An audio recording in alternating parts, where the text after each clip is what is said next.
Welcome to this special 27th edition of Elcom's video interface program. As you can see, today we've managed to get away from the studio for a while as well. When we in the Elcom Group take on a new range of products, you can be sure that we've examined the products, the company and the people that make them from every possible angle. And we're here today to show you a little of what we've discovered. When one gets the opportunity to take the lid off Europe's fourth largest supplier of PCs and indeed Europe's largest IT manufacturer, with product ranges spanning nuclear power stations to mobile phones, this makes it doubly valuable. Today we're talking with the people who are really shaping the future of personal computing. Today we're at Siemens Nixdorf. No PC manufacturer stays in business without providing leading-edge products, high build quality and support. But sometimes it's the detail in the innovation that shows. Here's an example. Have a look at this monitor. An environmentally friendly, low power consumption, small footprint, radiation-free display whose picture will remain sharp, colourful and clear for many years to come. And what about this? You've heard of multimedia PCs, but what about the multimedia keyboard? Speakers and volume control built in to avoid cluttering the desk with all those add-on PC bits. A phone capable of dialing numbers straight from your computerised address book, and a microphone ready for video conferencing. All this for just £69. And what about this, every presenter's dream, a powerful PC with a built-in CD-ROM drive. What's so different about this? A removable screen, a TFT display that can be used on an overhead projector. All this to come during the next half hour on Video Interface Edition 27 from Siemens Nixdorf.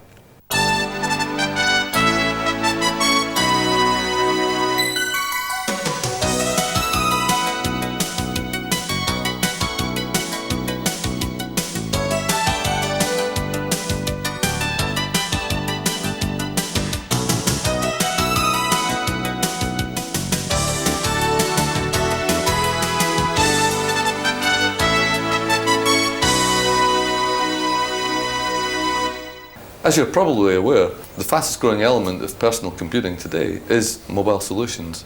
With me today is Steve Gales, Product Marketing Manager for Mobile Solutions for Siemens Nixdorf. Welcome to Video Interface, Steve. Hi there. Steve, I see before me 4 portable computers. Can you explain where they fit in the Siemens Nixdorf strategy? Sure. Well, we now have the largest range of products on mobile that we've ever had. We have refilled their product to appeal to just about every different kind of mobile user, whether it is someone who is traveling a lot, needs something very light, very portable, but with good power, or whether it is a salesman who needs a good lightweight product, but very well built and very robust with a very good price. And we also go up to what we call advanced products, which is the 700, for example, which is a real desktop replacement notebook, can do everything your desktop can do, but remain mobile and outperform many desktops. They all share a common look and feel, as I can see, but what are the innovations that you've brought to mobile computing? We feel now, and we're being recognised in the press as having the most innovative product set on the market. In fact, the CNET Mobile 700 has just won Editor's Choice Award in PC Magazine, beating competition from Toshiba or IBM Compaq, and has been recognised as being the best high-end notebook on the market. If I show you a product here, we have the CNET Mobile 700 ProView. I can pick out some of the innovative features which we've built in. All of the products are designed and built in Germany. We have our own very, very large development team.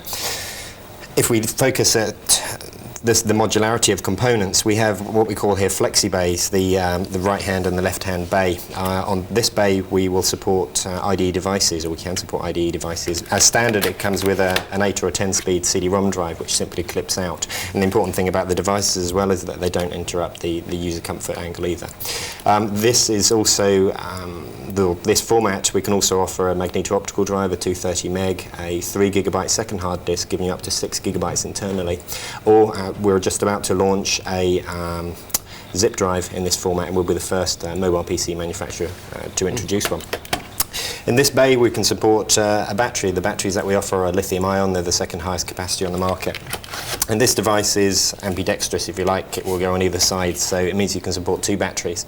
So if I decide that I want to go on an 8-hour flight, I can just take 2 batteries with me, and I'm not going to have any problems. Also, the hard disk as well, we find that a lot of users want to be able to use different operating systems in different environments, so we have an easily removable hard drive which just clips out, and again that's up to 3 gig. If you look at things like key components we feel like CPUs and screens, then if you look at our competition, there is no modularity there, and so you're stuck with the processor that you begin with. On our complete product set, we have modularity of CPU even on the very entry level. To remove the CPU in this product, take it from say a 150 to a 166 mmx, will take about 2 to 3 minutes, and you'll see a massive performance increase. And on the 700 ProView, which is our very highest end product, we have a very innovative design, because we have the world's first fully detachable 12.1-inch display for use on an OHP. So the notebook is often, more and more often, being used for presentations, but what do you do when you need to present to a very large group? Well, the ProView can answer that, because we have this display which can be unclipped, removed, you remove the backlight, and then you have your 12.1, 256,000 colour LCD panel, and as you can see, it's transparent. And if you look at the quality of this, when compared to, say, a Barco, which is taking a digital signal and turning it to analog, this is direct digital onto the wall, so the quality is amazing. And we'll work on pretty much any OHP. I can see the appeal to the corporate executive. Before you finish, you've cleverly dismantled your PC, but where's the mouse? Well, the mouse, we've opted for the touchpad. We found that the touchpad has been a universally accepted design. It doesn't interfere with our flexi bays, because it's very slimline, and it's very easy to clean and very comfortable for users, and it has a lot of adjustment as well for touch and for double clicks and for speed. Flexibility, innovation, modularity, feature-rich mobile computers. More mundane question probably posed by the corporate buyers would be, what about the warranty? Sure, we feel that for corporates, things like warranty and also compatibility are very important aspects. So our key strength actually in our history is with corporates.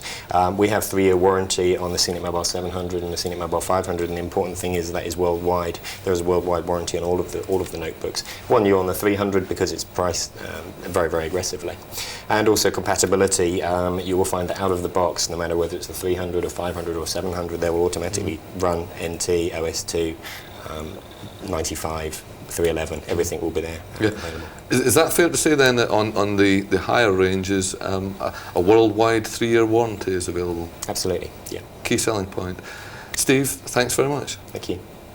Let's progress through the hierarchy of Siemens Nixdorf PC products to the desktops, and in particular let's start with the Mini Tower, and here to tell us about it is Paul Slaney. Paul, you're a PC product manager.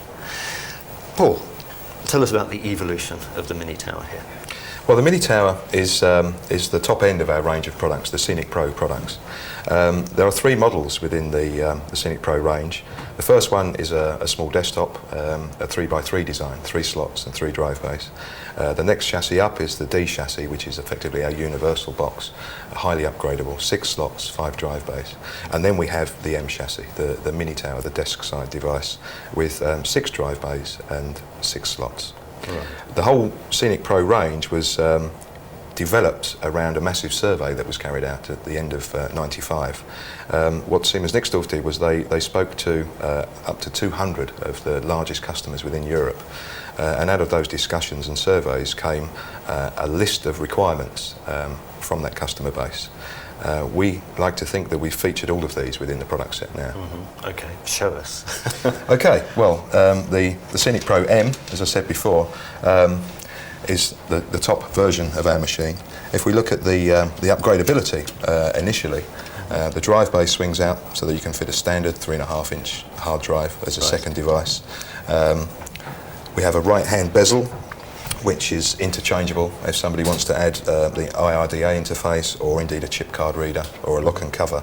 The upgrade is simply done by replacing the right-hand bezel on the whole range of machines. Mm-hmm. So once the drive bay is removed, it's also then possible to pull out the motherboard on this bezel, which basically gives you perfect access to memory upgrades.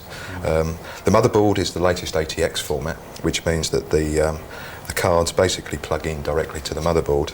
And what we've done there as well, we have secureless fixings, if you like. We don't have to use screwdrivers and that kind of thing. Right. So it's possible to upgrade memory, processor, add additional cards and so on, all without the use of tools. Right. Which obviously lends itself to the kind of theme behind the total cost of ownership as far as serviceability and maintainability goes. Indeed. So you say completely without tools, even to the inclusion of adding cards. So that little Phillips screwdriver has gone. And that's right. Yes, we have quick fix guides in here. In fact, in all of the range. Right. Tell us a little bit more about the functionality of this bezel bar. I'm interested in this. Yeah. Well, you say you can upgrade by replacing this? You certainly can. I mean, if you look at the product set, as I mentioned before, there's basically 3 chassis styles and 2 motherboards. If somebody was to buy the entry-level machine today, they may not want IRDA, they might not be ready to integrate chip card technology, they may not have audio on board or as a requirement, but they can protect their investment. Well, their investment today is protected simply by putting those upgrades through the right-hand bezel. Right. So typically, if somebody wanted to add a piece of security to this machine with a lock and a sliding cover, we supply that as a customer upgrade. And they basically exchange the right-hand bezel and fit the locking cover. I see. So somebody wanted to add audio, for example, to an existing system. Yep. The audio on-board versions that we supply, excuse me, have the audio inputs through the front panel. Right. It doesn't have a games pad, but it has the audio in, audio out, and so on. And that's all achieved through the front panel as well on all of the models. Right. Well, I don't think our corporate buyers will be displeased to hear that there's no games games port attached. Paul, you're also responsible for that group of products that includes the multimedia keyboard that we had a very quick look at the beginning of the programme. Right. Yeah. Is this a gimmick, or is there some real corporate benefit behind that? Well, yeah, it's certainly not a gimmick. I mean, it's an excellent device. It has a number of different implementations, if you like. The first one is for direct connection to a sound card, which basically is just passing through audio output. You can use the headphone as a device that will allow you to use it as a mic and an earpiece. You have a mute button. So people are looking at videos or running software from the internet or wherever in an office environment can actually do that in a more personal kind of way. Right. We then step up from that to integrate that into a fax modem. So what you can actually do there is replace your telephone by using the multimedia keyboard and the Balloon software. Effectively, you have a feature handset within your PC. And then from there, we move on to video conferencing solutions over ISDN, which again make use of the multimedia keyboard.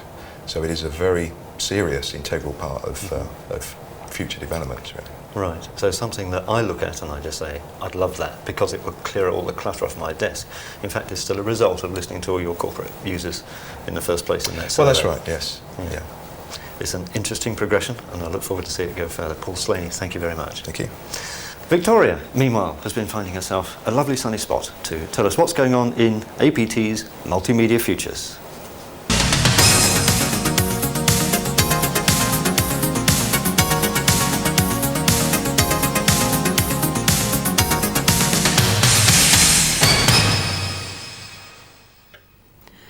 The market for 3D graphics is hotting up with announcements from Hewlett-Packard and Silicon Graphics this week.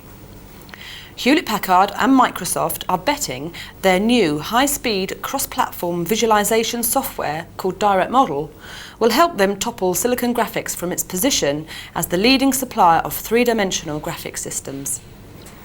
Direct Model will ship initially as part of HP, UX and NT system software developer kits.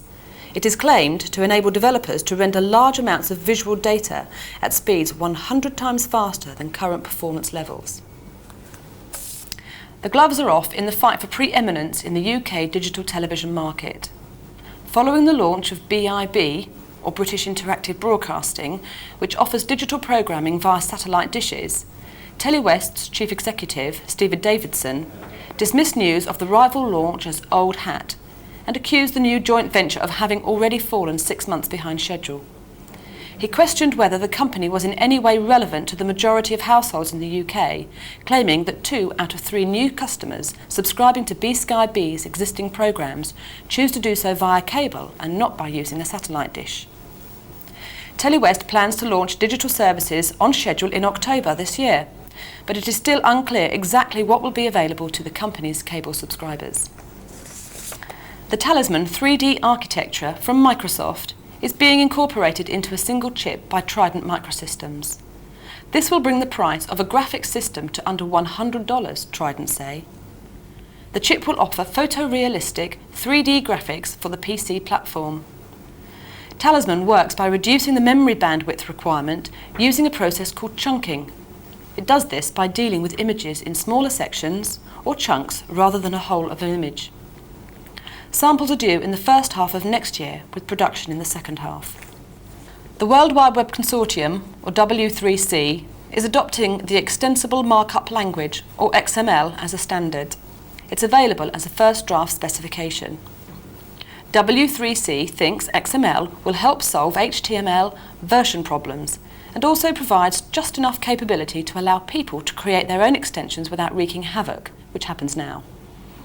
Microsoft and Netscape Communications both say they will support XML in their respective browsers. Netscape says support for XML will not be available in the upcoming Communicator browser suite due out sometime this summer, but Microsoft is a bit more definite. The company says it will include an XML extension in its Internet Explorer 4 browser suite due this summer. The beta is available now. The new version of BT's Wireplay online games network will be launched in the US next month. BT hopes it will cope with demand better than the last version. Version 2 will support up to 1,000 players at once in the first instance. It has twice the current figure. This is good news for the company because demand for registration at its launch at the end of last year was so high that the system couldn't deal with the capacity. 100,000 people tried to log on. The system was only designed for 50,000 registered players, and Wireplay has been working to recover from the situation ever since. Details of the new version are scarce, but essentially it will use a Windows 95 client and Internet technologies to broaden the range of multiplayer games available. New games will be announced in addition to the 22 currently linked to this service. According to a new report from technology analysts Data Monitor, European digital television service providers will share an $11 billion market by 2002. The report, Making Money in New Media Markets, found that 20 million European households will have digital television by the year 2002. That is a rise from just under 2 million at the end of this year. Subscriptions will continue to be the most important source of income for digital television companies. Our hosts today, Siemens, are in the news too. If anyone's wondering why the smart card companies are making such a noise at the moment, it's because Siemens have announced that they are working to develop a crypto controller smart card chip for Visa International. The SLE 4463, compatible with the SLE 4404 chip already in use in disposable Visa cash cards, which were used most visibly in the Olympic Games in Atlanta, Georgia, back in 1996, should be delivered sometime this year. Siemens believes the market for such chips will be worth $2,800 million by 2001. A few brief items to end with. Developers hoping for an expenses-paid trip to Disneyland Paris, courtesy of Bill Gates, had to unpack their suitcases again at the last minute. Microsoft's DirectX version 5, due to be previewed last week at Euro Disney, has not been past fit for viewing. Although Microsoft assures us that the proposed end of June launch date is still all systems go. Also, with the naming of web domains increasingly taking on the look and feel of an auction for personalised car number plates, you would have thought the coveted internet.com name would at least be bestowed upon some fast IT start-up, wouldn't you? Well, sorry to disappoint you, it's gone to publisher Mekla Media. The terms of the deal were not disclosed. And finally, in a strange mixture of the very latest and very oldest technology, Virgin Interactive announced that it has signed a deal to create Dawn of War, a real-time combat strategy and resource management game that will have players vying for ultimate supremacy in a mythical Stone Age world. Multimedia Futures is available via the internet. Email info@apt.globalnews.com. Please mention video interface in your inquiry. Moving on to the more complex end of the personal computing arena, I have with me today Ian Stewart, Product Marketing Manager for Siemens Pyramid. Hi Ian, welcome to Video Interface. Hi. Siemens Pyramid, where do they fit in the Siemens Nixdorf scheme of things? Well, Siemens Pyramid will be a new name to most people, but behind it there's two companies that have been around for a long time. Pyramid was the high-end server company, the high-end server part of Siemens Nixdorf. Since the beginning of this year, we've been trading under the name Siemens Pyramid, emphasizing the closer relationships that we have with Siemens and the fact that we have the entire Siemens Pyramid server product set at our disposal. Okay, let's start at the bottom of the product set. Beside me is the entry-level unit into the server range. Can you explain where that fits in the overall strategy? Okay, well, this is the Primergy. This is a Primergy Model 150, which is close to the bottom of the range of Intel servers that we produce. It's actually manufactured by the same plant as the PCs that you looked at earlier, but there are some differences in this box that distinguish it from PC. In particular, the operating systems, Windows NT and SCO Unix, etc., are all certified to run on this box. In the area of cooling, we put extra fans in these boxes because, unlike a desktop machine, we expect these to be running 24 hours a day. And then an important difference is that there's additional software and hardware components to make these machines manageable from a remote location. Okay, that leads us on to an interesting point. The combination of Siemens and Pyramid has enabled you to bring some heavyweight software, middleware or management tools and expertise down to the network operating system level. Can you tell us a bit about that? Okay, Pyramid's got a long history of working on business critical systems, the kind of machines that support the world's largest databases. So we've got the skills and the culture surrounding a 24-hour operation. With the recent announcements from Microsoft about the increased scalability of Windows NT, the enterprise editions of Windows NT, Pyramid's got the right kind of skills to enable NT to address those parts of the market. If you don't mind, I'll stop you there, and just to clarify that point, Wolfpack is the code name for the enterprise version of NT, which will bring, if you like, PC server clustering to the market. Is that true? Okay. Yes, Wolfpack was Microsoft's code name for their clustering initiative. Right now, Wolfpack is close to release, and what we can deliver are failover systems, which really means two boxes, one that's mirroring the others. Over the years to come, we'll see the clustering of Windows NT approach the sort of clustering that we do with Unix systems today, where we have multiple machines sharing resources, spreading the load evenly between them, and coping seamlessly with failures. It's a little bit, we're some time away before that's a reality with Windows NT. But we've got software today that complements Windows NT and helps make it an enterprise-enabled operating system. The merging of Siemens and Pyramid brings a tremendous scalability to the server range. Is that true? Can you run us quickly through that? Scalability has always been our forte at Pyramid. Pyramid's been building Unix systems with multiple processors for over 10 years now. Our Unix systems scale up to about 24 processors these days. Right now, the Primergy range goes from this single processor machine up to a 4-way Pentium Pro machine that's deliverable either in a floor standing cabinet or in a large rack. With the announcement of the Enterprise Edition of NT, we'll be releasing later this year 8-way versions of the Primergy family, and that takes the scalability of these systems very much into the domain that hitherto was the sole province of Unix. Just to clarify that point, 8-way being 8 servers appearing as one. 8-way being 8 processors sharing one common memory, right.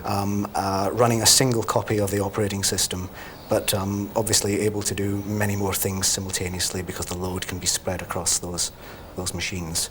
If you want to go beyond 8-way, then you get into clustering.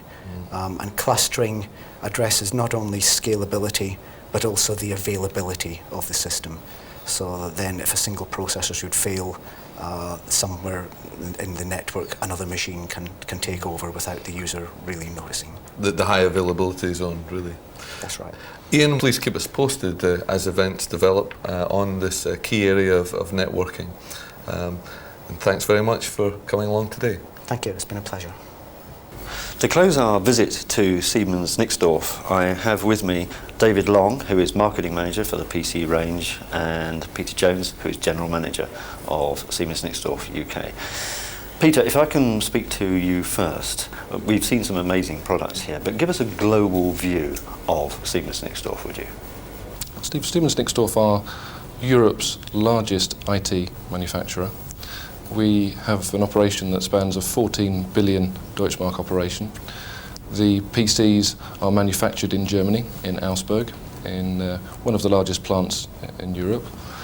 We have a very large corporate base, and we're known very much in the corporate arena, and we're now breaking into the partnerships, which is liaisons with people and groups like Elcom. Peter, with products ranging from nuclear power stations to mobile phones, you're clearly selling already into corporate UK. Who are your UK customers already? We do sell, and primarily because of our strategy in the past, we've sold to the Times 1000. We are very well known in the large corporate accounts.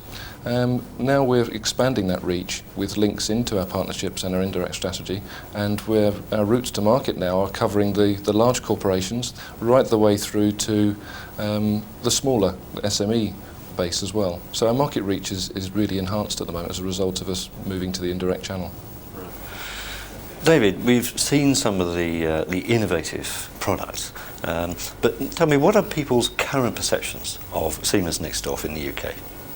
The perception of Siemens Nixdorf in some research we carried out a couple of years ago was that the company was seen as, in terms of identifying it as a car, we were seen as a grey BMW 5 Series.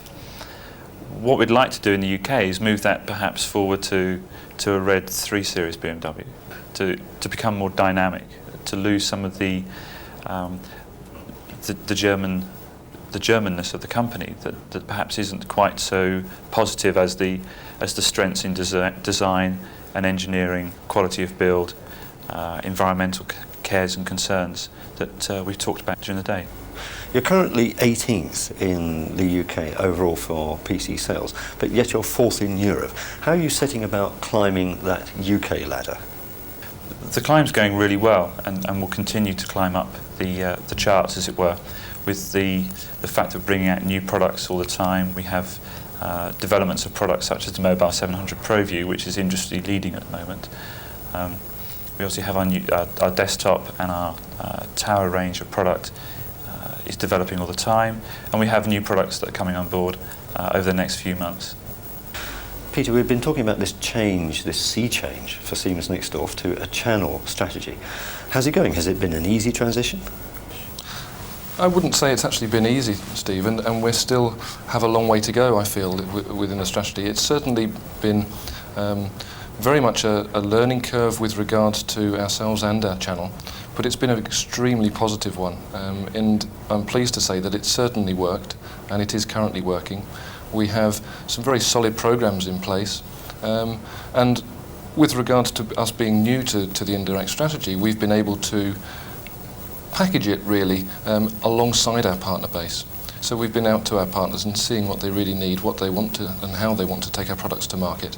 So we've really packaged it around the partner, and that has actually given us some really good feedback, very positive feedback in the channel.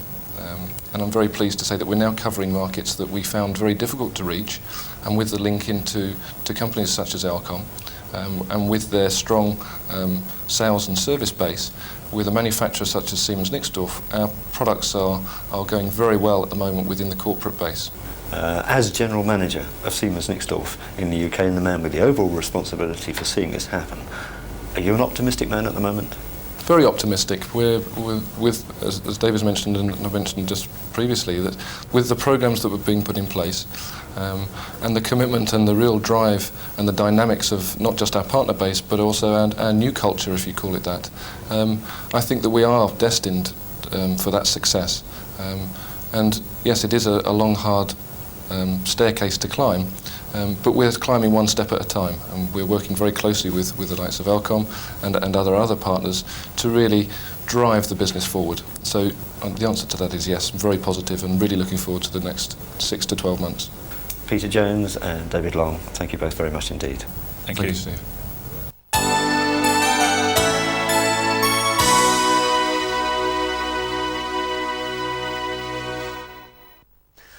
Well, we thank our friends at Siemens Nixdorf for an interesting day indeed. But to close the programme as usual, back in the studio we have with us Guy Kewney. Welcome back again, Guy. Nice cool pollen-y day. Yes, indeed it is. Guy, Siemens Nixdorf, your impressions of the company?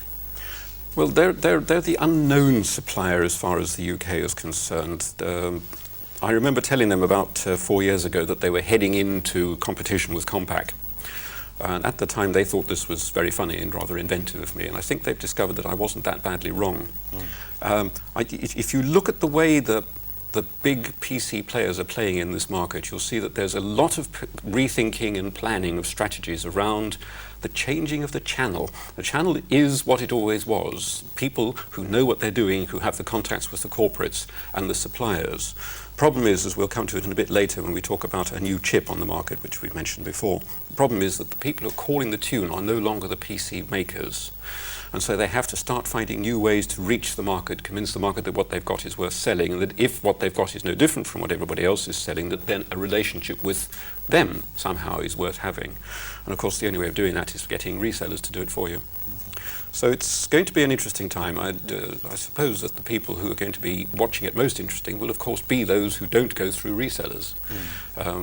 But Dell of course has been doing so well in the server business in recent years that it's a very confusing time for everybody. Right, but in your opinion, Siemens Nixdorf now making the right move?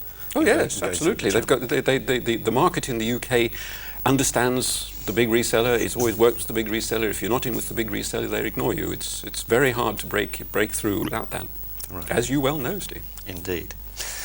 Guy, I was fascinated to hear that you went to see Deep Blue beat Kasparov. Tell us about it.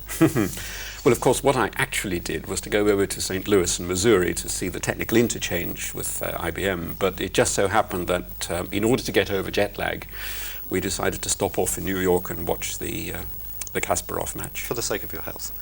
Well, it means that you can focus rather more, what's the word, focusedly on the conference when it happens. That'll do. Yes. Well, at least they fell for that. So they took us off and they showed us all their new stuff. Most of what IBM showed us, you won't see in product announcements or anything like that for a good another 3 or 4 months. What they were doing was talking about the new middleware glue that they're putting together. And if you remember the letters CB and remember that it doesn't stand for Citizens Band, then you'll start hearing this a lot over the next year as they put the component broker technology together. That's what we were really there for, but it was a great thing seeing a computer beat the best player in the world and realize that it actually could happen. I'd always sort of hoped that it couldn't. Sad. You have a little story about time zones also, or something. Well, yes, I was over in St. Louis, and I had my diary with me, and it is and was this nice little pilot. But since I was in there for a week, I took my notebook with me as well. It seemed like a reasonable thing to do. And what I do is back this up to the notebook, use the notebook to send everything back over Telnet to London. It works beautifully. Here's the catch. This machine stores its dates as dates and times. So if I wake up in the morning and I say, it is 5 o'clock, it says, okay, it's 5 o'clock. And I can do that reasonably happy in the thought that mostly it's only interesting to me to know what time it is where I am. A PC on the internet has to store its files in Greenwich Mean Time. Because otherwise, if you save a file in Hong Kong and then I save it in London, or maybe the other way around, the thing is not going to know which of them is actually the earlier file unless there's some absolute file stamp. Right. So Windows has this neat system, which works very well, where it stores the date and time and has a time zone interpretation of the date and time. So when I got to St. Louis, I naturally set my time zone to St. Louis time. All my appointments immediately dived back 6 hours because they were stored in Greenwich Mean Time, absolutely. Now at that point I got rather interested because that is a wrinkle which, of course, the mainframe people have been aware of for years, that you have to save files in absolute time, so that if two files are saved within a microsecond of each other at different parts of the globe, one in the head office in Hong Kong, the other one in the branch office in Los Angeles, we know which one is the original and which one is the backup. But until the internet, it never bothered the rest of us. Now it does.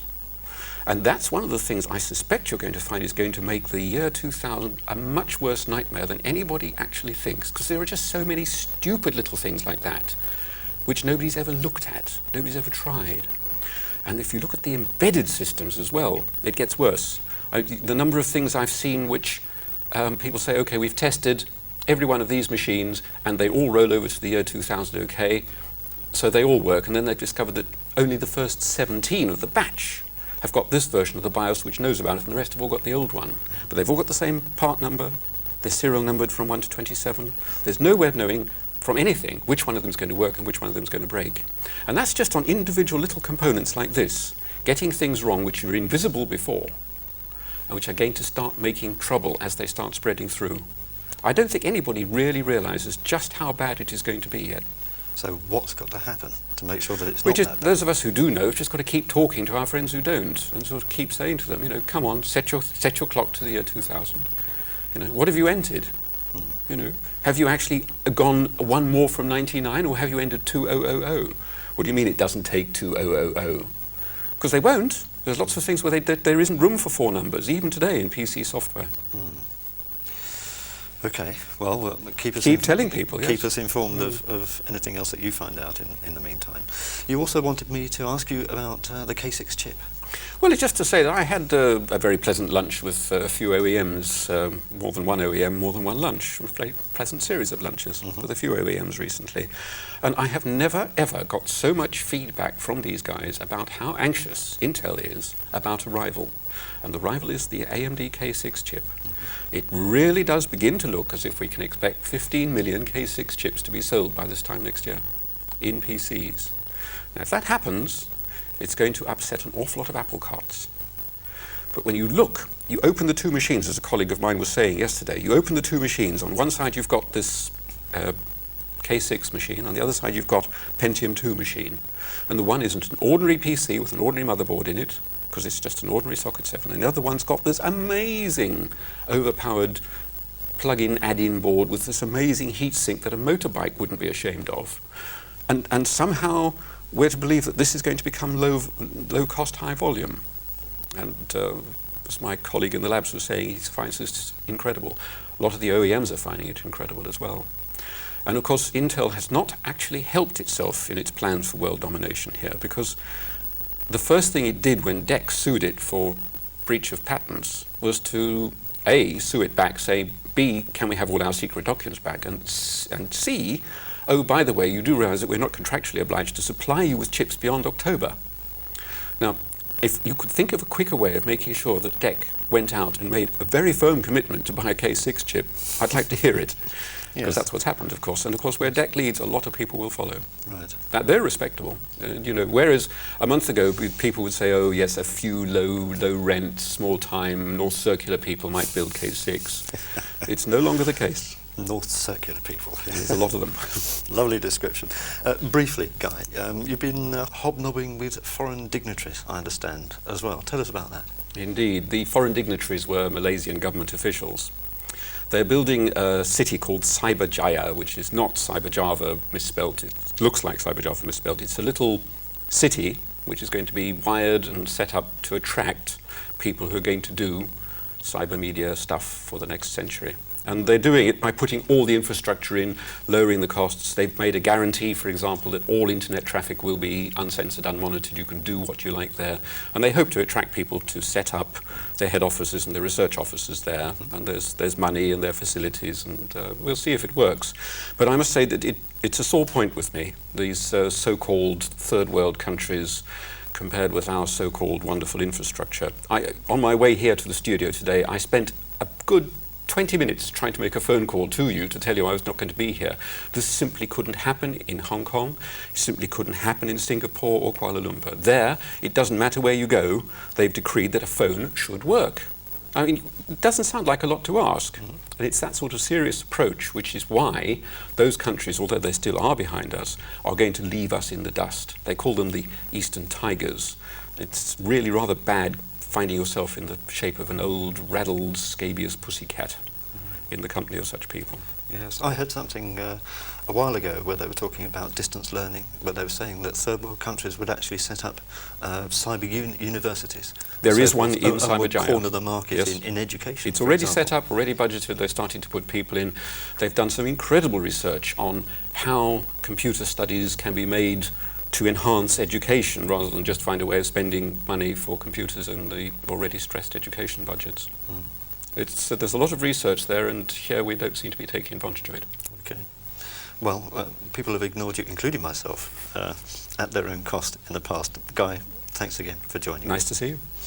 And that is this special Siemens Nixdorf-based edition of Elcom's video interface. We'll be back again in August with edition 28. Cheerio for now.